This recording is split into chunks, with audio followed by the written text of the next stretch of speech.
The fluorescent lights in the hospital corridor flickered slightly as Jennifer walked past room after room, her feet aching in her worn nursing shoes.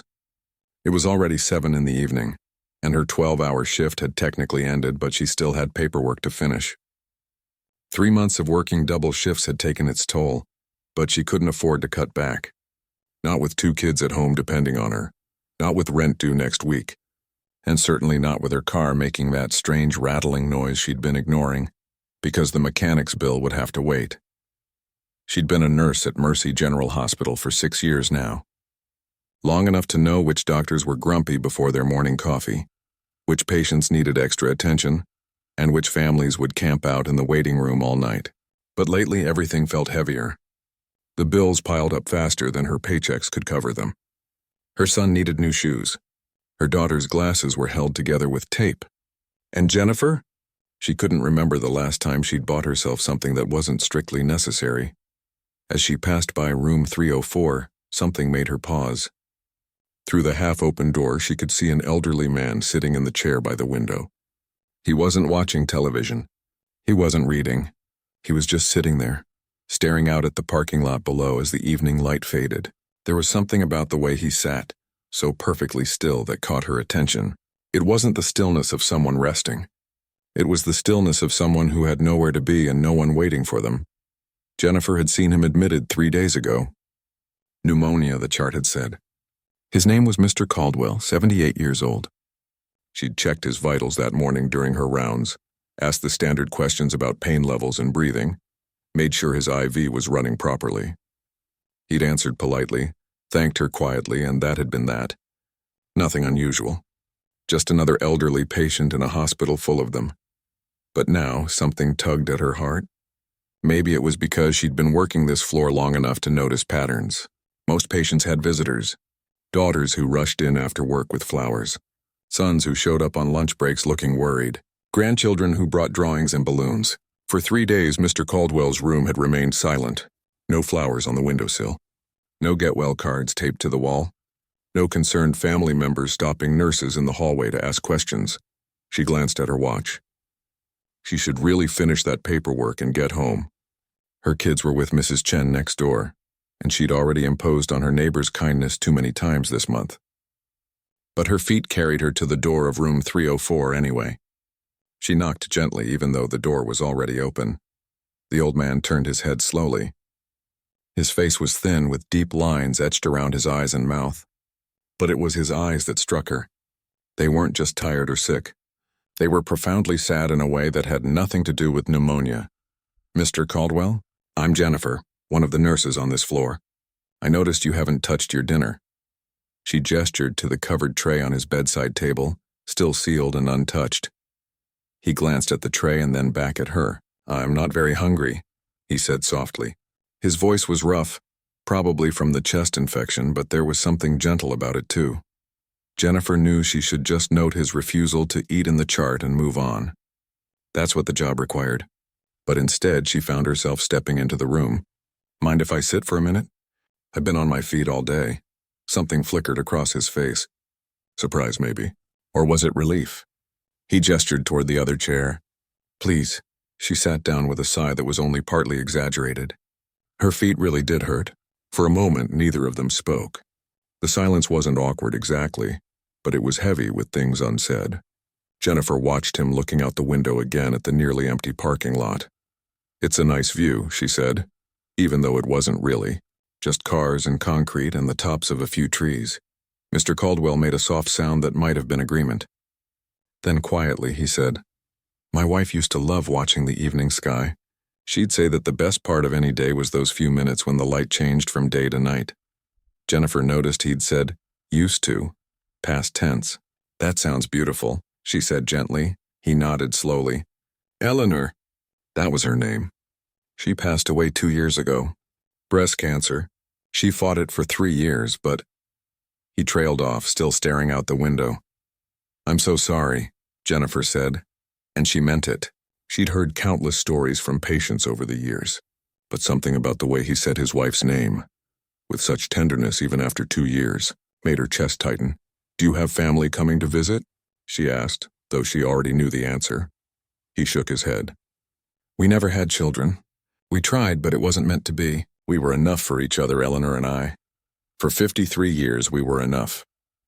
He finally turned away from the window to look at Jennifer, but now she's gone and I'm not sure what enough means anymore. The raw honesty of his words caught Jennifer off guard. Patients usually kept conversations surface level with nurses. They complained about the food or the temperature or asked when they could go home. They didn't talk about loneliness like this, didn't open up about the empty spaces in their lives. How long have you been alone? She asked softly. Alone? Since she died? Lonely? He paused, thinking. About 6 months. The first year and a half I kept busy, sorted through her things, talked to her picture, maintained the house the way she liked it. But then one day I realized I hadn't had a real conversation with another person in weeks. The grocery store clerk, the mail carrier. That was it. Everyone else we knew has either moved away or passed on themselves. Jennifer felt a lump forming in her throat. She thought about her own life, how exhausted and overwhelmed she felt, but at least she had her kids. At least she had people who needed her, who talked to her, who made noise and mess and demanded her attention. This man had silence, just silence and memories and an empty house waiting for him. When I got sick and had to call the ambulance, I realized the only number I had to give them was my lawyer's office, he continued. That's what my emergency contact is, a lawyer. Not because he's a friend, but because there's no one else. Without thinking, Jennifer reached over and gently touched his hand. That must be incredibly hard. He looked down at her hand on his and his eyes grew wet. You know what the worst part is? I've become invisible. People see an old man and they look right through me. But you, he looked up at her face. You saw me just now. You stopped. Jennifer had to blink back her own tears. She was supposed to be the professional here, the caregiver maintaining appropriate boundaries. But all she could think about was this kind man sitting alone in his room, night after night with no one to talk to. She thought about him being discharged soon, going back to that empty house. She checked her watch again. It was almost 8 o'clock now. Mrs. Chen would be wondering where she was, but somehow that didn't matter as much as this moment. Mr. Caldwell, she said, what if I came by during my breaks this week? Would you like some company? His face transformed. It wasn't quite a smile, but it was close. The sadness in his eyes lifted just a fraction. I would like that very much, he said. But please call me Robert. Mr. Caldwell makes me feel even older than I already am. Jennifer smiled. Okay, Robert. And you can call me Jennifer, not just nurse. They talked for another 30 minutes that evening. She told him a little about her kids, about how her 9-year-old son was obsessed with soccer even though they couldn't afford the local league fees, and how her 6-year-old daughter wanted to be a ballerina. He told her about the hardware store he and Eleanor used to visit every Saturday morning, and how she'd always smell the flowers in the garden section even though they never bought any. When Jennifer finally left his room at 8:30, she was an hour and a half late finishing her shift, but as she walked down the corridor, she felt lighter somehow. Robert was smiling when she'd left. Actually smiling. She didn't know it then. But that simple decision to sit down and listen would change both of their lives forever. The next morning, Jennifer arrived at the hospital 30 minutes early. She told herself it was to catch up on the paperwork she'd neglected the night before, but the truth was different. She wanted to check on Robert before her shift officially started, before the morning rush of medication rounds and doctor visits began. She found him awake, sitting up in bed with a breakfast tray in front of him. This time the food had been touched. Not much, but he'd eaten some of the oatmeal and taken a few sips of juice. When he saw her at the door, his whole face brightened. Good morning, Jennifer, he said, and she noticed his voice sounded a little stronger than yesterday. Good morning, Robert. I see you had some breakfast today. He glanced at the tray almost sheepishly. I figured I should try. Someone reminded me yesterday that I need to keep my strength up. There was the hint of a smile on his lips. Jennifer felt a warmth spread through her chest. Such a small thing, getting an elderly patient to eat, but it felt like a victory. I have to start my rounds, but I'll stop by during my lunch break if that's okay. I'll be here, he said, and they both laughed a little at the obvious truth of it. That lunch break visit turned into a daily routine. Then it became twice daily when Jennifer started dropping by during her afternoon break too. The other nurses noticed. Some smiled knowingly. Others whispered that Jennifer was getting too attached, that she needed to maintain professional distance. But Jennifer had been a nurse long enough to know when rules needed bending. Robert wasn't just another patient to her anymore. He was becoming a friend. During those visits, Jennifer learned more about the man behind the hospital gown. Robert had been married to Eleanor for 53 years, and the way he talked about her made Jennifer's heart ache. He didn't just miss her. He carried her memory in everything he said and did. He told Jennifer about their first date, how Eleanor had worn a yellow dress and laughed at all his nervous jokes even though they probably weren't funny.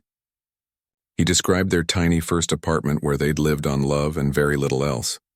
He talked about Sunday mornings reading the newspaper together, and how Eleanor would always steal the comic section first. She had this way of laughing, Robert said one afternoon, his eyes distant with memory. It started as a little giggle and then just took over her whole body. I spent 53 years trying to make her laugh like that as often as possible. Jennifer found herself sharing things too. Things she normally kept private. She told Robert about her husband, David, who'd walked out 3 years ago, how he'd said he wasn't ready to be a father, wasn't ready for the responsibility even though their son was already 6 and their daughter was 3 at the time, how he'd left for cigarettes one evening and never came back. They'd eventually gotten divorce papers in the mail from 2 states away.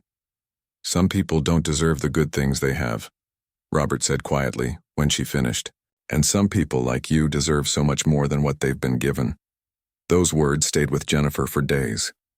She couldn't remember the last time someone had said something so kind to her, so direct and genuine, not as a compliment or flattery, but as a simple statement of fact. 1 week turned into 2. Robert's pneumonia was improving steadily. His breathing sounded clearer. His color was better. The doctors started talking about discharge, maybe by the end of the week. Jennifer should have been happy.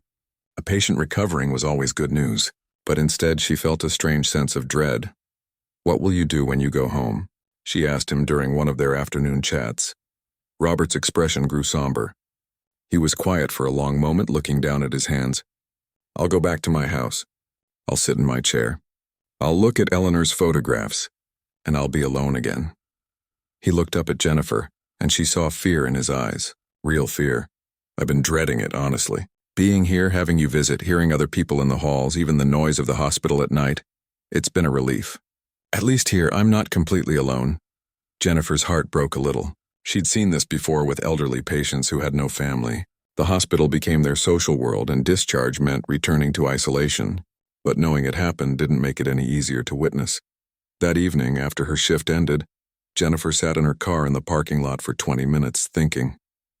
She knew what she wanted to do, but she also knew it went against the unspoken rules. Nurses weren't supposed to give patients their personal phone numbers. They weren't supposed to form friendships outside the hospital walls. There were boundaries, professional lines that existed for good reasons. But Robert wasn't going to harm her. He was just a lonely old man who needed someone to care, and Jennifer, despite everything on her plate, despite her own struggles and exhaustion, couldn't stand the thought of him suffering alone in that empty house. The next day, before Robert was discharged, Jennifer did something she'd never done before. She wrote her phone number on a small piece of paper and pressed it into his hand. "If you need anything," she said quietly, "or if you just want to talk, you can call me." "Okay? I mean it, Robert, anytime." His eyes filled with tears and he clutched the paper like it was precious. "Thank you," he whispered. "You have no idea what this means to me." Jennifer helped him gather his few belongings, a small bag of clothes his neighbor had brought, his medications, the worn leather wallet with Eleanor's photograph inside. She walked with him down to the hospital entrance where a taxi was waiting. Before he got in, Robert turned to her. "You've given an old man a reason to feel human again," he said. "I won't forget that." She watched the taxi pull away, wondering if she'd actually hear from him or if he'd been too polite to say he wouldn't use the number. Some patients said they'd stay in touch but never did. Maybe it was easier that way to keep the hospital and real life separate. 2 days later, on Sunday afternoon, Jennifer's phone rang. It was a number she didn't recognize. "Hello? Jennifer? It's Robert. Robert Caldwell. From the hospital." He sounded nervous, like he was afraid she wouldn't remember him or wouldn't want to hear from him. "Robert, of course I remember. How are you doing? Are you feeling okay?" "Physically, I'm much better. The antibiotics did their job, but..." He paused. I'm sitting in my house and it's so quiet I can hear the clock ticking in the next room.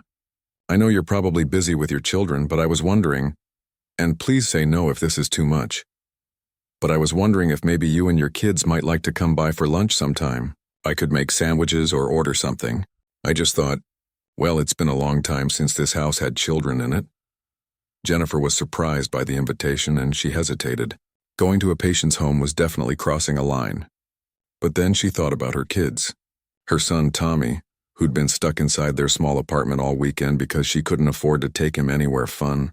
Her daughter, Lily, who spent most of her time watching the same movies over and over because there was nothing else to do. And Robert sitting alone in his silent house gathering the courage to reach out. We'd love to, she heard herself say. How about next Sunday? Really? The hope in his voice was unmistakable. That would be wonderful. I'll text you the address. When the address came through a few minutes later, Jennifer typed it into her phone's map. Her eyes widened. Riverside Oaks. That was the wealthy neighborhood on the north side of town. The area where doctors and lawyers and business owners lived in big houses with actual yards.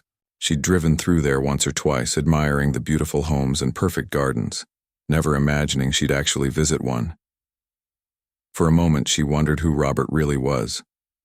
He'd seemed like such a regular person in the hospital, wearing standard-issue pajamas and eating bland hospital food. But people in Riverside Oaks weren't just comfortable. They were wealthy, very wealthy. Sunday morning arrived with Tommy bouncing off the walls with excitement. He'd been thrilled when Jennifer told him they were going to visit her friend from the hospital, a nice old man who wanted to meet them. Lily had wanted to wear her favorite dress, the one with butterflies that was getting a bit too small, but she refused to give up. Are we really going to a mansion? Tommy asked for the third time as they drove across town. It's just a house, honey. A nice house, but still just a house. And remember, be polite. Mr. Caldwell is very kind, and I want you both to be on your best behavior. When they pulled up to the address, even Jennifer had to catch her breath. The house wasn't just big. It was enormous. A sprawling two-story estate with white columns, a circular driveway, a fountain in the front, and gardens that looked like they belonged in a magazine. There were rose bushes in full bloom, a perfectly manicured lawn, and a 3-car garage off to the side. Mom, Tommy whispered, his eyes huge. That's not just a house. That's definitely a mansion. Before Jennifer could respond, the front door opened and Robert stepped out. He was wearing a cardigan and khaki pants, looking more relaxed than he ever had in the hospital. His face lit up when he saw them. You came, he called out, walking down the front steps with more energy than Jennifer had seen from him before. And you must be Tommy and Lily. Your mom has told me so much about you both.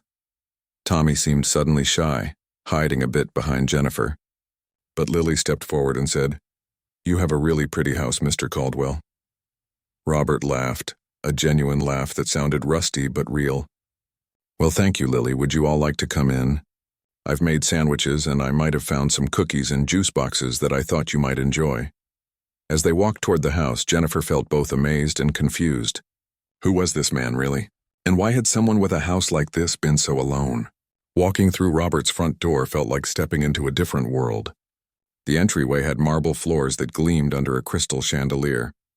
Original paintings hung on the walls in ornate frames. A grand staircase curved upward to the second floor, its banister polished to perfection.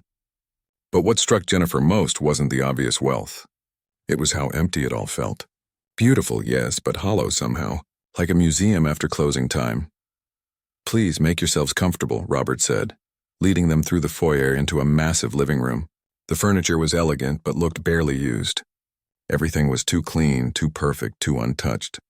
I've set up lunch in the kitchen. I thought that might be more comfortable than the dining room. The kitchen turned out to be bigger than Jennifer's entire apartment. Granite countertops, professional-grade appliances, and a breakfast nook with windows overlooking a backyard that seemed to go on forever. There was a koi pond out there and what looked like a small gazebo near the back fence. Tommy's face was pressed against the glass, staring at everything with wide eyes. Robert had prepared a simple lunch. Sandwiches cut into triangles, chips in a bowl, and yes, juice boxes and cookies for the kids. The effort he'd put into this, the care taken to make sure there were things children would like, touched Jennifer deeply. She could picture him at the grocery store, probably for the first time in ages, trying to remember what kids enjoyed. "Can we go outside after lunch?" Tommy asked, his shyness forgotten in the face of that amazing backyard. "Of course," Robert said, smiling. "There are fish in the pond. Big orange and white ones. And if you're very still, they'll come right up to the surface." Lily clapped her hands together. "Real fish? Can we feed them?" "I have fish food in the garage. We'll get some after we eat." As they ate, Jennifer watched Robert interact with her children. He asked Tommy about school, about what subjects he liked and what he wanted to be when he grew up. He listened to Lily's rambling story about her favorite stuffed animal with genuine interest, nodding and asking questions like her words truly mattered. This wasn't the polite tolerance adults sometimes showed children. This was real engagement, real care. After lunch, the kids ran outside and Robert showed them where the fish food was kept. Jennifer stood by the kitchen window, watching Tommy and Lily kneel by the pond, tossing small pellets into the water and squealing with delight when the koi surfaced to eat. Robert stood nearby, pointing out different fish and clearly enjoying their excitement. When Robert came back inside to refill his water glass, Jennifer finally asked the question that had been building since they arrived. "Robert, I don't mean to pry, but what did you do? Before you retired, I mean." He leaned against the counter, looking out at the kids. "Commercial real estate development. I started small, buying run-down properties and fixing them up. Then it grew into something bigger. Shopping centers, office buildings, retail spaces. Eleanor and I built it together, actually. She had a brilliant mind for design and layout. I handled the business side, but she made everything beautiful. You must have been very successful." He nodded slowly. "We were, more than we ever expected to be. But you know what's funny? The money was never the point. We lived simply for years, even after we had it. Eleanor liked nice things, but she was never flashy. We traveled some, supported causes we believed in, but mostly we just enjoyed being together. The house, all of this," he gestured around them. "We built it because we thought we'd fill it with grandchildren someday, but that never happened." Jennifer heard the sadness in his voice, the weight of dreams that had never come true. "I had no idea. At the hospital, you seemed so ordinary." He smiled. "I am ordinary, Jennifer. Money doesn't change who you are at your core. I'm just a man who lost his wife and found himself alone in a house too big for one person. The wealth makes some things easier, sure, but it doesn't fix loneliness. It doesn't bring Eleanor back. It doesn't give me someone to talk to at dinner." They were both quiet for a moment, watching Tommy help Lily reach the fish food container. Then Robert said, "You know what today has meant to me? Hearing children's voices in this house, watching them explore the backyard that's been empty for so long, having a reason to go to the store and think about what someone else might need. I've felt more alive this past week knowing you were coming than I have in 2 years." Jennifer felt tears prick her eyes. "Robert, I'm glad we came. Really glad. But I need to be honest with you. I'm not looking for anything from you. I hope you know that. When I gave you my number, when I agreed to come here, it wasn't because of all this." She gestured at the expensive kitchen around them. "I know that," Robert said gently. "Jennifer, you sat with me in that hospital room when your shift was over and you were exhausted and you had your own children waiting for you. You didn't know anything about me except that I was alone. That's exactly why your friendship means so much. It's real. It's not about what I have. It's about seeing me as a person." A crash from outside made them both jump. They rushed to the window to see Tommy looking mortified, standing next to a knocked-over plant pot. Lily was giggling. "It's okay," Robert called out quickly, seeing the panic on Tommy's face. "Accidents happen. Just move away from the broken pottery." Jennifer started to go outside, but Robert touched her arm. "Let me," he said. "Please." She watched as Robert went out and knelt down by Tommy, who looked ready to cry. Robert said something she couldn't hear, and Tommy nodded. Then Robert smiled and ruffled the boy's hair, and suddenly Tommy was smiling too. Together, they cleaned up the broken pot while Lily supervised, offering unhelpful suggestions that made Robert laugh. The afternoon stretched on. Robert gave them a tour of the house, showing them room after room. The library with floor-to-ceiling bookshelves. The office where he used to work. The formal dining room they passed through quickly. And then, on the second floor, Eleanor's art studio. This room was different from all the others. It wasn't pristine and untouched. It was lived in, frozen in time. Canvases were stacked against the walls. Brushes sat in jars. Tubes of paint lay scattered on a workbench. Half-finished paintings showed landscapes and flowers and abstract swirls of color. "I haven't changed anything since she passed," Robert said quietly. "I come in here sometimes and just sit. It still smells like her, like paint and that lavender lotion she always wore." Lily walked over to an easel holding a painting of a garden in full bloom. "She was really good," the little girl said with the simple honesty of children. "She was," Robert agreed. "She painted almost every day. It made her happy." "My mom says I want to be a dancer," Lily announced. "A ballet dancer. But we can't do lessons right now because they cost too much money." Jennifer felt her face flush with embarrassment. "Lily, honey, that's not something we need to talk about right now." But Robert was looking at Lily with interest. "A ballet dancer? That's wonderful. You know, Eleanor took ballet when she was young. She always said it taught her about discipline and grace." On the way home that evening, both kids talked nonstop about the house. The fish, the broken pot, and Mr. Caldwell. "He's really nice." "Mom," Tommy said from the back seat, "can we visit again?" "If Mr. Caldwell invites us, maybe we can," Jennifer said, though her mind was elsewhere. She was thinking about the contrast between Robert's wealth and her own struggles. She was thinking about how kind he'd been with her kids. And she was thinking about something Lily had said, about ballet lessons they couldn't afford. The following Tuesday, Jennifer's phone rang during her lunch break. It was Robert.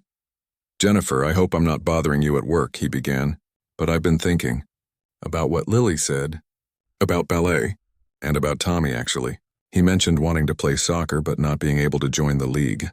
"Robert," Jennifer said carefully, already sensing where this was going. "You don't need to—" "Please let me finish," he interrupted gently. "I'm not offering charity.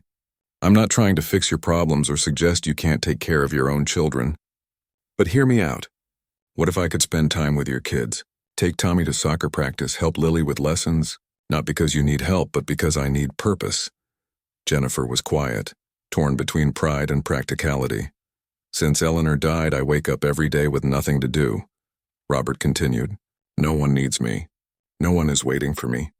But Sunday, watching your kids in my backyard, helping Tommy clean up that broken pot, listening to Lily talk about her dreams, I felt needed. I felt like I mattered. So I'm not asking to help you. I'm asking if you'll help me. Give me a reason to get up in the morning. Let me be part of something." "I don't know," Jennifer said honestly. "I've always taken care of my kids myself. After David left, I promised myself I'd never depend on anyone again." "And you don't have to depend on me," Robert said. "But maybe we could depend on each other. You've given me friendship when I was alone. Let me give something back. Not money, not charity. Just time and attention and someone who cares about those kids because they're wonderful. And because their mother is one of the kindest people I've ever met." Jennifer closed her eyes, feeling tears slip down her cheeks. When had someone last offered to help without expecting something in return? When had someone last seen her not as a struggling single mother, but as a person worthy of support? "Okay," she whispered. "Okay, Robert. We can try." She could hear the smile in his voice. "Thank you, Jennifer. You have no idea what this means to me." But she did know, because it meant the same thing to her. The first time Robert picked up Tommy for soccer practice, Jennifer stood at the window of their small apartment, watching anxiously as her son climbed into the passenger seat of Robert's car. She'd checked and rechecked everything. Tommy had his water bottle, his cleats that Robert had mysteriously found in his garage, still in the box with tags attached. Jennifer wasn't naive. She knew Robert had bought them. But he'd presented them so carefully, so thoughtfully as something he'd discovered while cleaning out storage. He'd given her the dignity of accepting a gift without feeling like charity. "He's safe with Mr. Caldwell, Mom," Lily said from behind her, matter of fact in the way children could be. He's nice, Jennifer knew that, she did. But trusting someone again, letting someone into their lives after David had destroyed that trust, it wasn't easy. Still, she'd agreed. And as she watched the car pull away, she saw Tommy turn back to wave at her. His face lit up with excitement she hadn't seen in years. 2 hours later, Robert brought Tommy home, both of them talking animatedly about practice. Tommy burst through the door, words tumbling out faster than Jennifer could follow. "Mom, I scored twice in the scrimmage. And Coach said I have good instincts. And Mr. Caldwell watched the whole thing and he said I did great and can we go get ice cream next time and—" "Slow down, honey," Jennifer laughed. but her heart was full watching him. When had she last seen her son this happy? Robert stood in the doorway, looking a bit sheepish but pleased. He really is quite good. Natural athlete. The coach mentioned he'd like to see Tommy at the games this season. Games? Jennifer's smile faltered slightly. Those cost money to register for the full season. We were just doing practice because already handled, Robert said quickly. I hope you don't mind. I spoke with the league coordinator. They have a scholarship program for families who need it. I helped Tommy fill out the paperwork. He's registered for the full season now. Jennifer looked at him carefully. Robert, scholarship programs don't work that fast. He had the grace to look slightly guilty. All right, you caught me. But before you get upset, let me explain. The league has a sponsorship program where local businesses or individuals can sponsor players. I'm sponsoring 3 kids this season. Tommy is one of them. The other 2 are from families in similar situations. It's not charity specifically for you. It's just something I wanted to do. Jennifer wanted to be angry. She wanted to maintain her independence, her pride. But looking at Tommy's face, still flushed from running and glowing with happiness, she couldn't bring herself to refuse. Thank you, she said quietly. But this is the last big thing, okay? I need to be able to provide for my own kids, and of course, Robert agreed. Though I do hope you'll still let me take him to practices. I enjoyed myself more than I have in months. That became their routine. Twice a week, Robert would pick up Tommy for soccer. He'd watch practice, offer encouragement, and sometimes stop for fast food on the way home, though he always checked with Jennifer first. On Saturdays, he'd arrive early to take Tommy to games, and Jennifer and Lily would meet them there when Jennifer's work schedule allowed. Jennifer watched something change in Robert during those weeks. He stood straighter. He smiled more. He'd started calling her with updates about Tommy's progress, excitement evident in his voice. He assisted on the winning goal today, Jennifer. You should have seen the other parents cheering. For Lily, Robert's involvement was different but equally meaningful. He'd found out about a community center that offered affordable dance classes, and he'd asked Jennifer if he could take Lily once a week. I promise it's not expensive, he'd assured her. The community center has income-based pricing, and I'd love to watch. Eleanor always said I needed more culture in my life. Watching Lily in her first ballet class, standing at the bar in a simple leotard and tights, trying to copy the teacher's positions, Robert had actually gotten teary-eyed. Eleanor would have loved this, he'd whispered to Jennifer, who'd managed to get that afternoon off work. She would have loved your kids. As weeks turned into months, Robert became woven into the fabric of their lives. He showed up for Tommy's games, cheering louder than anyone else. He attended Lily's first recital, sitting in the audience with a bouquet of flowers that made the 6-year-old beam with pride. He started joining them for Sunday dinners, sometimes at his house but often at Jennifer's tiny apartment, where he'd insist on bringing groceries and helping cook. Your apartment feels more like a home than my house ever has, he'd told Jennifer one evening, while helping her wash dishes in her cramped kitchen. You've built something real here, something that matters. Jennifer had learned more about Robert too, about how he and Eleanor had started with nothing, how they'd built their business through hard work and careful planning. About the charities they'd supported quietly over the years, about how Eleanor's death had shattered him so completely that he'd withdrawn from everything, letting friendships fade because maintaining them without her felt impossible. I stopped living when she died, Robert admitted one afternoon, while they watched the kids play in his backyard. I was just existing, waiting for time to pass. You and your kids, you reminded me that life can still have meaning, that I can still matter to someone. But Jennifer noticed something else too. She saw how Robert had started taking better care of himself. He'd gained back the weight he'd lost after Eleanor's death. His clothes fit better. He'd started walking every morning, saying it helped him stay healthy for the kids.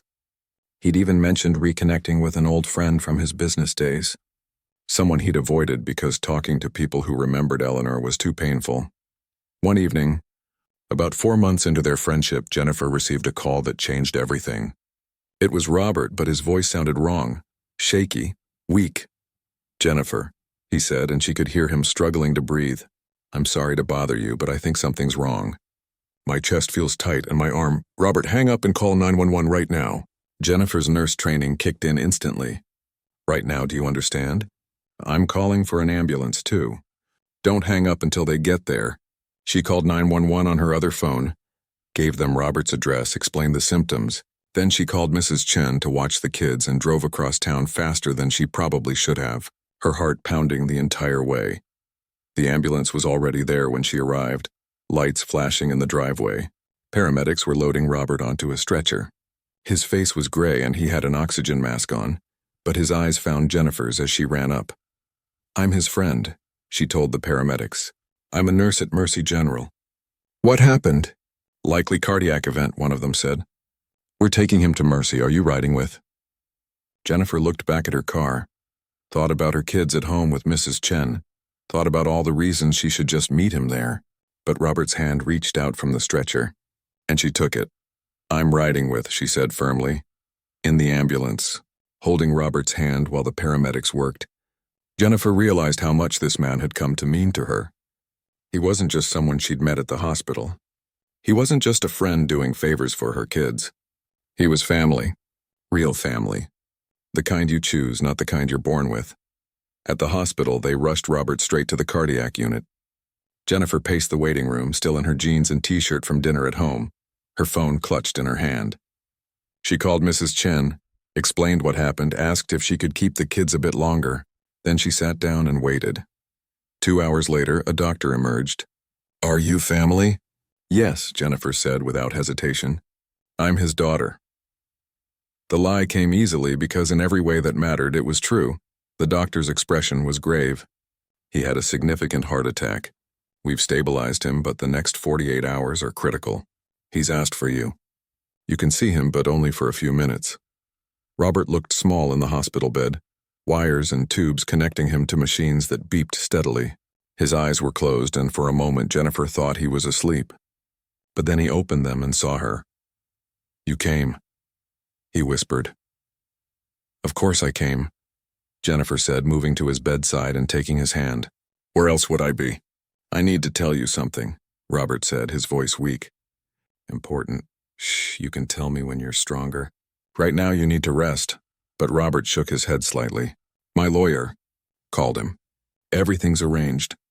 Papers were updated. If something happens—" "Nothing's going to happen," Jennifer said firmly, tears streaming down her face. "You're going to be fine. You have to be fine because Tommy has a game on Saturday and Lily's recital is in 3 weeks and you promised you'd be there." Robert smiled weakly. "Wouldn't miss it. But Jennifer, you need to know. You and the kids, you're in my will. The house, trust funds for education. Enough to be comfortable. Not because I think money fixes anything, but because you're my family now. The only family I have." Jennifer couldn't speak. She just held his hand and cried. This kind man who'd become so important to her lying in a hospital bed planning for a future he might not see. "You saved my life once," Robert whispered. "In that hospital room months ago, when you chose to see me. I want you to know that these past months, they've been the happiest I've had since Eleanor died. Thank you for that." "You saved us too," Jennifer managed to say. "You gave my kids confidence and joy and someone who believes in them. You gave me hope again. So you have to fight, Robert. We need you." He squeezed her hand weakly. "I'll try, for you. For Tommy and Lily, I promise I'll try." As Jennifer left his room, she realized that somewhere along the way, this had stopped being about a nurse helping a lonely patient. This was about love, family, the bonds that form when people truly see each other and choose to care. And she would do everything in her power to make sure Robert survived this, because losing him would break her heart just as surely as losing Eleanor had broken his. Robert survived that first critical night. And the second, and the third. Jennifer spent every moment she could at the hospital, sometimes bringing the kids to visit when the doctors said it would be okay. Tommy would tell Robert about soccer practice, carefully leaving out any details that might stress him. Lily would show him drawings she'd made, taping them to the wall beside his bed until the room looked like an art gallery. "You're supposed to be resting, not entertaining visitors," Jennifer scolded gently one afternoon when she found Robert trying to sit up straighter to see Lily's latest picture better. "This is resting," Robert insisted. "Having them here, hearing about their days, it's better than any medicine." And maybe it was. The doctors seemed surprised by how well Robert was recovering. His heart had been damaged, yes, but he was stronger than they'd expected. "He's got something to fight for," one cardiologist told Jennifer. That makes all the difference. After 2 weeks, Robert was discharged with strict instructions. No stress, no strenuous activity. Medication schedules that had to be followed exactly. Regular checkups. Jennifer helped him get settled back at home, but this time was different. The house didn't feel empty anymore. She'd brought the kids over that first evening, and Tommy had insisted on helping Robert get comfortable, while Lily had made him a get-well-soon card that took up an entire poster board. Jennifer had made a decision too. She'd reduced her hours at the hospital, using some of her saved vacation time and sick days. The hospital had been understanding, especially when they learned she was caring for a friend who'd had a major health crisis. But the truth was more complicated. Jennifer had realized, sitting in that waiting room during Robert's surgery, that money wasn't everything. She'd been working herself to exhaustion for years trying to provide for her kids, but maybe what they needed most wasn't extra dollars. Maybe they needed her present and not constantly stressed. And now, with Robert recovering, someone needed to make sure he followed his doctor's orders. Someone needed to check that he was taking his medications. Someone needed to cook him healthy meals and make sure he wasn't overdoing it. "You don't have to do this," Robert protested weakly when Jennifer showed up the third day in a row with groceries and a meal plan. "I know I don't have to," Jennifer said, unpacking vegetables in his massive kitchen. "I want to. You've been there for us. Now let us be here for you." The kids had their own ways of helping. Tommy started stopping by after school twice a week, just to sit with Robert and tell him about his day. Lily would visit on weekends and read her children's books to him, even though he could read perfectly well himself. Robert would listen to her stumble over words, gently helping when she got stuck, praising her effort. "You're raising remarkable children," Robert told Jennifer one evening after the kids had gone home. They were sitting in his living room, the one that had felt like a museum months ago but now had Lily's drawings on the side tables, and Tommy's soccer trophy that Robert had insisted on displaying on the mantel. "I'm trying," Jennifer said. "Some days I feel like I'm failing, like I'm not enough." "You're more than enough," Robert said firmly. "You're teaching them kindness, resilience, how to care about people. Those kids will grow up to be good humans because of you." As weeks turned into months, Robert's health improved steadily. He started taking short walks around his neighborhood, with Jennifer or the kids often joining him. He followed his diet religiously, though he complained about the lack of salt in everything.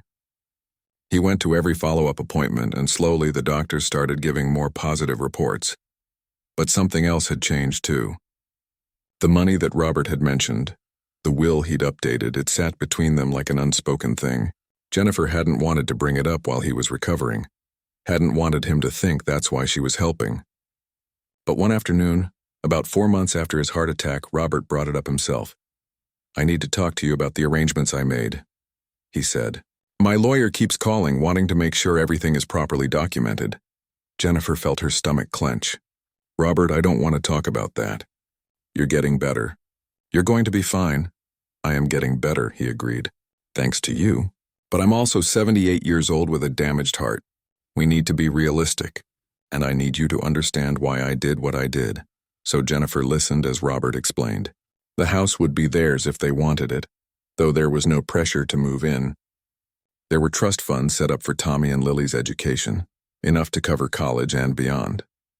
There was money set aside for Jennifer, not a fortune but enough that she'd never have to work herself to exhaustion again, enough that she could choose to work because she wanted to, not because every dollar was desperate. "I don't have children," Robert said quietly. "I don't have family. For 2 years after Eleanor died, I had no one. I was ready to just fade away. But then a nurse stayed late one evening and sat with a lonely old man. She didn't have to. She was tired and had her own problems, but she saw someone who needed kindness and she gave it. That changed everything." "You would have done the same," Jennifer said, tears in her eyes. "Maybe, but you did it first. And you kept doing it. You introduced me to your children. You let me be part of your lives. You gave me purpose again. These past months, being Grandpa Robert to Tommy and Lily, watching their games and recitals, having Sunday dinners with your family, it's been everything. You gave me a reason to fight to recover. You gave me a reason to care about tomorrow. You gave us something too," Jennifer said. "You showed my kids that there are good men in the world. That family isn't always blood. Tommy looks up to you. Lily adores you, and me, I'd forgotten what it felt like to have someone in my corner. someone who supported me without expecting anything back. Robert reached over and took her hand. So please accept what I've arranged. Not as payment, not as charity, but as something I want to do for the people I love, because I do love you all. You're my family now. Jennifer nodded, unable to speak past the lump in her throat. The thing about Robert's recovery was that it didn't just heal his heart. It healed something in all of them. Jennifer learned to accept help without feeling weak. Tommy learned that father figures could come in unexpected forms. Lily learned that family was about choice and love, not just shared DNA. And Robert learned that life could still hold joy and meaning, even after devastating loss. 2 years after that heart attack, Jennifer found herself standing in Robert's backyard, watching Tommy play soccer with some friends while Lily practiced ballet positions on the gazebo deck. Robert sat in a lawn chair, looking healthier than he had in years, calling out encouragement to the kids. Jennifer had eventually cut back to part-time at the hospital, discovering she was a better nurse when she wasn't exhausted all the time. The money Robert had set aside meant she could make that choice. They still lived in their apartment, though Robert kept insisting the house had plenty of room if they ever wanted it. But honestly, Jennifer liked their arrangement. They had their space and Robert had his, but they were together almost every day. Robert had even started volunteering at the community center, helping with the youth soccer program, and occasionally sitting in on dance classes to watch the kids perform. He'd reconnected with old friends, started painting again using Eleanor's old studio, and generally seemed more alive than Jennifer had ever seen him. You know what the best part of all this is? Robert said one evening as they cleaned up after another Sunday dinner at his house. What's that? I used to think my life ended when Eleanor died, that the story was over, but it wasn't the end. It was just a very painful chapter. You helped me turn the page. You helped me find a new chapter worth living. Jennifer hugged him. This man who'd become so central to her life. You did the same for us. We needed you just as much as you needed us. And that was the truth of it. Sometimes the people who need saving end up doing the saving. Sometimes kindness circles back in unexpected ways. Sometimes staying late to talk to a lonely patient changes everything. Years later, when people would ask Jennifer about Robert, she'd struggle to explain their relationship. He wasn't her father, though he'd been more of a parent than her own had ever been. He wasn't just a friend, though friendship was part of it. He was family in the truest sense, chosen and cherished. Tommy would grow up to become a teacher, crediting Robert with showing him that believing in kids could change their lives. Lily would become a dancer and eventually a dance instructor, never forgetting the man who'd made her dreams possible. And Jennifer would continue nursing, but with a new understanding that sometimes the most important healing happens outside hospital walls. Robert lived another decade after that heart attack, healthy and happy and surrounded by people who loved him. He walked Tommy down the aisle at his wedding. He held Lily's first baby, tears streaming down his face as he whispered, "Eleanor would have loved to meet you." He never stopped being grateful for that evening when a tired nurse had chosen kindness over convenience.